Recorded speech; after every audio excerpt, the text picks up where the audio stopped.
नमस्कार फ्रेंड्स, स्वागत है आपका हमारे चैनल होम साइंस BMA पर। फ्रेंड्स, इसके पहले वीडियो में हमने यूनिट फर्स्ट कवर किया था। आज हम यूनिट सेकंड में देखेंगे। इसमें आपको पढ़ना है शैशवावस्था के दौरान पोषण। इसमें हम देखेंगे कि शैशवावस्था के दौरान बच्चों को कौन कौन सा पोषण तथा कौन कौन सा आहार लेना चाहिए या उनका मुख्य आहार क्या होता है। शैशवावस्था जो होता है ये हमारे जीवन की सबसे पहली अवस्था होती है तथा यही अवस्था से स्टेप बाय स्टेप अवस्थाएं चलती रहती हैं तथा हमारी लास्ट अवस्था क्या होती है, वृद्धावस्था। शैशवावस्था के दौरान पोषण में सबसे ज़्यादा ध्यान रखने की ज़रूरत होती है क्योंकि इसी अवस्था को जीवन का नींव कहा जाता है। जैसे हमारी नींव मजबूत होनी चाहिए, जब जड़ मजबूत होती है तभी पेड़ मजबूत होता है। उसी तरीके से जो शैशवावस्था की अवस्था होती है इसमें बच्चे को बहुत अच्छे से पालन पोषण ध्यान देना चाहिए ताकि उसका पूरा जीवन निर्भर हो। शैशवावस्था को जीवन का सबसे महत्वपूर्ण काल माना जाता है क्योंकि शैशवावस्था के बाद ही और सारी अवस्थाएं शुरू होती हैं और शैशवावस्था को ही जीवन का आधार माना जाता है, जीवन की नींव माना जाता है या जीवन का आधार माना जाता है। इस अवस्था में वृद्धि एवं विकास अत्यंत तीव्र गति से होता है, इसीलिए इस अवस्था में ज़्यादा ध्यान रखने की ज़रूरत होती है क्योंकि वृद्धि और विकास दोनों बहुत तेज़ी से होते हैं। तो तेज़ी से विकास होने के लिए सही मात्रा में पोषक तत्वों की आवश्यकता होती है। उसके बाद हम देखते हैं एडलर का क्या मानना है। एडलर लिखते हैं कि शैशवावस्था द्वारा जीवन का पूरा क्रम निश्चित होता है क्योंकि शैशवावस्था ही जो अवस्था होती है, जीवन की पहली सीढ़ी होती है या पहली अवस्था होती है। इसी अवस्था के बाद स्टेप बाय स्टेप जो अवस्थाएं होती हैं वो इसी अवस्था पे निर्भर करती हैं। उसके बाद हम परिभाषा देखते हैं। वैलेंटाइन के अनुसार शैशवावस्था सीखने का आदर्श काल है तथा न्यूमैन के अनुसार शैशवावस्था जीवन का सबसे महत्वपूर्ण काल माना जाता है। उसके बाद हम आगे देखते हैं। इस अवस्था में यदि शिशु के पोषण एवं स्वास्थ्य पर पूर्ण एवं समुचित ध्यान नहीं दिया जाता है तो इससे शिशु को संपूर्ण जीवन काल प्रभावित होता है तथा अगर पालन पोषण का सही से ध्यान नहीं दिया जाता है तो बच्चा जो होता है वो कमज़ोर ही रह जाता है, सही से उसका वृद्धि एवं विकास नहीं हो जाता है तथा ये जो कुपोषण होता है उसका पूरे जीवन कवर नहीं हो पाता है। इसीलिए गर्भकाल अवस्था में शरीर पूर्णतः बनता है जबकि शैशव काल में उसका विकास होता है। गर्भकाल के दौरान जब बच्चे का जन्म नहीं हुआ होता है तो उसमें उसका शरीर जो है पूरी तरीके से सारे अंग बन जाते हैं। उसके बाद जब वो शैशवावस्था में आता है तो जो बने हुए अंग होते हैं उनका धीरे धीरे क्या होता है, विकास होता है। उसके बाद हम आगे देखते हैं शैशवावस्था के दौरान शारीरिक वृद्धि एवं विकास। शैशवावस्था के दौरान जो होता है शारीरिक वृद्धि एवं विकास क्या होती है। शैशवावस्था के दौरान होने वाली शारीरिक वृद्धि एवं विकास के अनुसार एक स्वस्थ शिशु का जन्म भार के 2.5 से 3 किलोग्राम तक होता है। जैसे अगर माना जाए एक स्वस्थ शिशु का जो जन्म होता है वह 2.5 या 3.5 kg का होता है। कुछ माह तक शिशु अपने जन्मकाल के भार से दुगुना तथा 1 वर्ष की आयु तक जन्म से 3 गुना हो जाता है। जैसे जब बच्चे का जन्म हुआ तब वह 3 kg का था। उसके बाद कुछ ही माह में वह 2-3 माह में अपने जन्म से दुगना तथा 6 kg का हो जाएगा। उसके बाद 1 साल पहुँचते पहुँचते वह अपने जन्म के 3 गुना तथा जब जन्म हुआ था तो वह 3 kg का था, अब वह 1 साल का हो गया है तो वह 9 kg का हो जाएगा। उसके बाद देखते हैं इस अवस्था में पोषण अत्यंत महत्वपूर्ण है। शिशु विकास के साथ साथ उसका स्वास्थ्य भी उत्तम रहे, इसके लिए खनिज, लवण तथा जीवन सत्वों की आवश्यकता आवश्यक मात्रा में होनी चाहिए। खनिज, लवण एवं विटामिन की महत्वपूर्ण आवश्यकता होनी चाहिए क्योंकि यह दोनों पोषक तत्व से शरीर से रोगों से रक्षा रहती है तथा यह रोगों को नहीं होने देते। उसके बाद आगे देखते हैं एक सामान्य पोषण स्तर वाले शिशु की विशेषताएं। एक सामान्य पोषण स्तर, एक स्वस्थ पोषण स्तर वाले शिशु की क्या क्या विशेषताएं होती हैं। जैसे शिशु की त्वचा के नीचे वसा की परत में वृद्धि हो जाती है। शिशु के भार एवं लंबाई में निरंतर या नियमित क्रमिक विकास होता रहता है।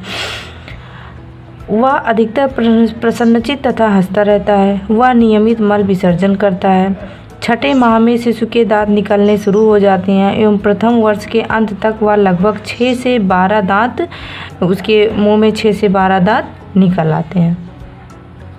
इस तरीके से ये एक स्वस्थ शिशु की विशेषताएं होती हैं। आगे देखते हैं शैशवावस्था में पौष्टिक तत्वों की आवश्यकता। जो शैशवावस्था एज होती है उसमें कौन सा पोषक तत्व कितने मात्रा में आवश्यक होती है, अब इसमें हम देखते हैं। सबसे पहले देखते हैं कैलोरी। शिशु को ऊर्जा या कैलोरी की आवश्यकता उसके शरीर के भार के अनुसार होती है। जैसे वह 3 kg का है तो 3 kg के हिसाब से कैलोरी की आवश्यकता होगी। शिशु की क्रियाशीलता के अंतर के कारण उसके कैलोरी की मांग में भी अंतर हो जाती है। उसके बाद हम देखते हैं प्रोटीन। शिशु के शरीर की वृद्धि एवं भरण पोषण के लिए उत्तम प्रकार के प्रोटीन की आवश्यकता होती है, क्योंकि इस आयु में शरीर वृद्धि करता है। उत्तम प्रकार के प्रोटीन का मतलब है जिनमें आवश्यक अमीनो अम्ल उपस्थित होते हैं, वह उत्तम प्रकार की प्रोटीन होती है, क्योंकि प्रोटीन से ही हमारे शरीर का वृद्धि एवं विकास होता है। प्रोटीन के द्वारा ही हार्मोन्स, एंजाइम, रोग प्रतिरोधक पदार्थ तथा रक्षात्मक पदार्थों का निर्माण होता है। साथ ही इससे शरीर के प्रत्येक कोशों एवं तंतुओं का निर्माण भी होता है और मांसपेशियां, रक्त, हड्डियां, नाखून, त्वचा, बाल आदि के निर्माण में भी प्रोटीन आवश्यक होता है।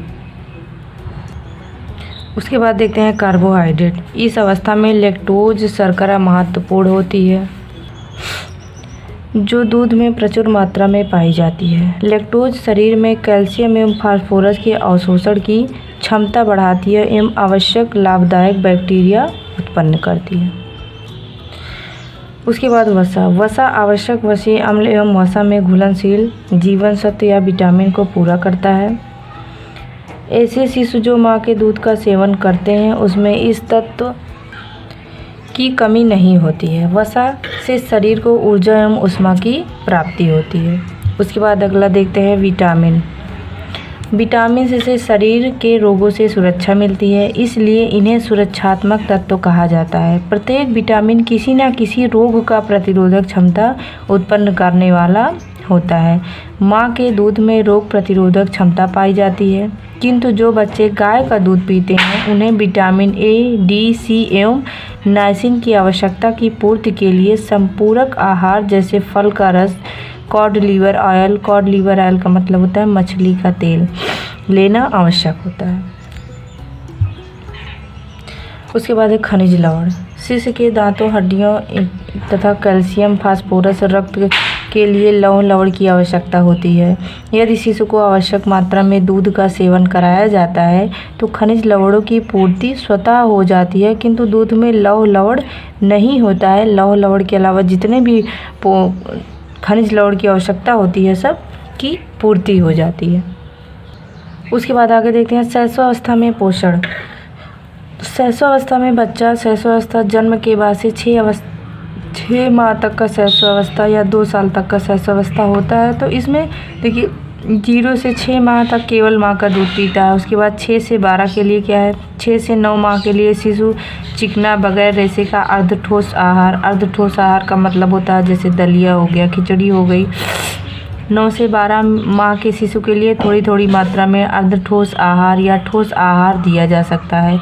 इस समय भोजन को छानने की आवश्यकता तो नहीं होती है, लेकिन भोजन बारीक कटा होना अति आवश्यक होता है। उसके बाद देखते हैं जन्म से 6 माह तक के आयु के शिशु का आहार। इसमें क्या देखते हैं, इसमें सबसे पहले माँ का दूध। माँ का दूध सर्वोत्तम आहार होता है। यह दूध नवजात शिशु के लिए अमृत के समान होता है। अमृत के समान इसीलिए कहा जाता है क्योंकि यह बच्चों के पाचन के हिसाब से पतला एवं सुपाच्य होता है तथा इसमें सभी मात्रा में पोषक तत्व उपस्थित होते हैं जो बच्चे के पूरे जीवन रक्षा करते हैं। इसमें आगे देखते हैं माँ का दूध पीने वाले शिशु को कब्ज की शिकायत नहीं होती है एवं यह ताज़ा कीटाणु रहित सदैव उपलब्ध रहने वाला दूध परिष्कृत की कोई गुंजाइश नहीं तथा मिलावट रहित स्वच्छ तथा सभी गुणों से भरपूर होता है। इसीलिए जन्म से 6 माह तक केवल बच्चों को माँ का दूध ही पिलाया जाता है। उसके बाद आगे देखते हैं कोलेस्ट्रम। कोलेस्ट्रम जो होता है नवजात शिशु के जन्म के तुरंत बाद माँ के स्तनों का प्रथम स्राव या द्रव्य जो हल्के पीले या गाढ़ा क्षारीय तरल द्रव्य निकलता है उसमें भरपूर प्रोटीन एवं प्रतिरक्षी पदार्थ होते हैं। यह द्रव्य शिशुओं को जीवन भर रोगों से सुरक्षा प्रदान करता है इसे खीस या कोलेस्ट्रम कहा जाता है। यह दूध बच्चों के लिए अति आवश्यक होता है क्योंकि इसमें बहुत ही ज़्यादा मात्रा में पोषक तत्व पाए जाते हैं और यह प्रतिरक्षी तंत्र की तरह काम करता है। उसके बाद आगे देखते हैं स्तनपान का महत्व। स्तनपान का मतलब क्या होता है? स्तनपान मतलब जो माताएं अपने बच्चे को दूध पिलाती हैं वह स्तनपान कराती हैं। स्तनपान से शिशु में सुरक्षा का भाव आता है, साथ ही माँ को भी एक अच्छी मानसिक संतुष्टि मिलती है जिससे माँ और बच्चे में प्रेम का संचार होता है। उसके बाद हम और भी तरीके के महत्व देखते हैं, जैसे यह ईश्वर का वरदान है जो सभी माँओं के पास उपलब्ध होता है। उसके बाद यह सदैव उपलब्ध होता है, सुपाच्य होता है तथा शिशु के लिए सुरक्षित होता है। उसके बाद आगे देखते हैं शिशु के लिए सुरक्षित, माँ का दूध संदूषित नहीं होता है। उसके बाद आके देखते हैं माँ के दूध में लैक्टोफेरिन नामक प्रोटीन होता है जो बच्चों की आंत से संबंधित रोगों से लड़ने की क्षमता प्रदान करता है। उसके बाद हम देखते हैं स्तनपान कराते समय ध्यान देने योग्य बातें। स्तनपान मतलब जब माँ अपने बच्चे को दूध पिलाती है तो कौन कौन सी बातों का ध्यान रखना चाहिए। सबसे पहले शिशु को स्तनपान कराने के समय माता को आरामदायक स्थिति में बैठना चाहिए तथा शिशु का सिर थोड़ा सा ऊपर करके रखना चाहिए। उसके बाद प्रत्येक बार दूध पिलाते समय माँ को अपने शिशु को दोनों स्तनों से बारी बारी दूध पिलाना चाहिए। उसके बाद आगे है शिशु को स्तनपान शांत वातावरण में कराना चाहिए एवं माँ को स्वयं भी शांतचित्त रहना चाहिए। शिशु को प्रत्येक 2-4 घंटे के बाद या जब भी वह दूध मांगे दूध पिलाना चाहिए। दूध पिलाने से पूर्व माँ को स्वयं 1 गिलास दूध या पानी पी लेना चाहिए। इससे दूध श्रवण उत्तम तरीके से होता है। इस तरीके से कुछ बातें हैं जो माँ को विशेष ध्यान रखना चाहिए। उसके बाद हम आगे देखते हैं 6 माह से 1 वर्ष तक के आयु के शिशु का आहार।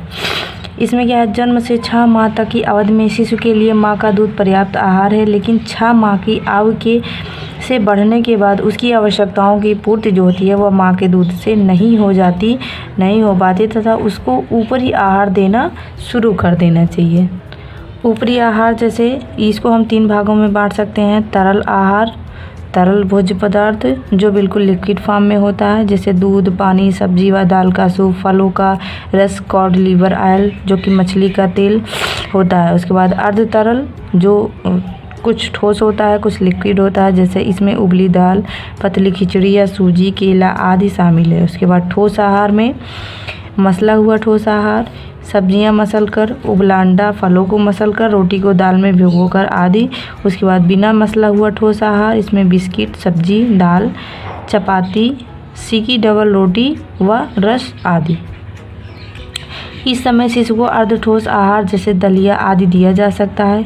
इस समय दी जाने वाली दलिया पतली होनी चाहिए तथा उसमें थोड़ा दूध भी मिलाना चाहिए। फ्रेंड्स, इस तरीके से इस वीडियो में हमने शैशवावस्था के दौरान ध्यान देने वाली बातों को या माँ के दूध का या जो भी पोषक तत्व तो हमें किस रूप में या कैसे देना चाहिए हमने इस वीडियो में डिस्कस किया। अगर इसके पहले की वीडियो आपने नहीं देखा तो उसको जा कर के देखें। धन्यवाद।